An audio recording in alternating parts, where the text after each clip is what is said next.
L-Ewropa fakret il-75 anniversarju mill-V-Day, il-jum li marka r-rebħa tal-alleati fuq in-Nazi u tmiem tat-tieni gwerra dinjija. Fi Franza l-President Macron sellem il-vittmi tal-gwerra bitqejjed ta' kuruna tal-fjuri.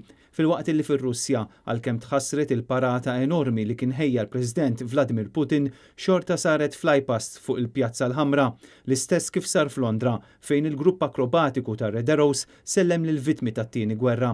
Dan fil-waqt li ġew osservati 2 minuti silenzju li tmexxew mill-Prinċep Karlu.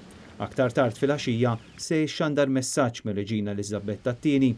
Anke l-Kanċillier Ġermaniża Angela Merkel ħadet sehem f'ċerimonja sinifikattiva f'dan il-jum. F'pajjiżna diversi knejjes daqqew il-qniepen tagħhom f'nofsinhar filwaqt li kien hemm ħafna lokalitajiet li ħarqu lob tan-nar biex jimmarkaw ir-rebħa fit-tieni gwerra dinjija. B'Malta jkollha sem ewlieni minħabba li kienet il-fulkru tal-operazzjoni militari tal-Brittaniċi fir-reġjun tal-Mediterran. Għal-qlubija tagħhom il-Maltin kienu ingħataw il-George Cross mir-Re George VI fl-1942. 3 snin wara, propju bħallum 75 sena ilu, in-Nazisti kienu ċedew. Id-data tibqa' immarkata fl-istorja it-8 ta' Mejju 1945, it-tmiem tat-tieni gwerra dinjija wara kważi 6 snin ta' ġlied qalil u vittmi.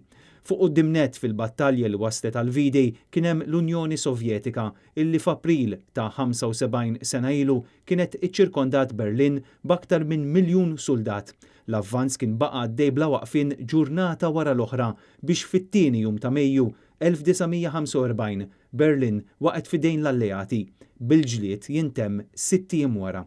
It-tieni gwerra dinjija swiet il-ħajja ta' 50 miljun persuna li nofshom kienu ċittadini Russi u membri tal-Armata Sovjetika.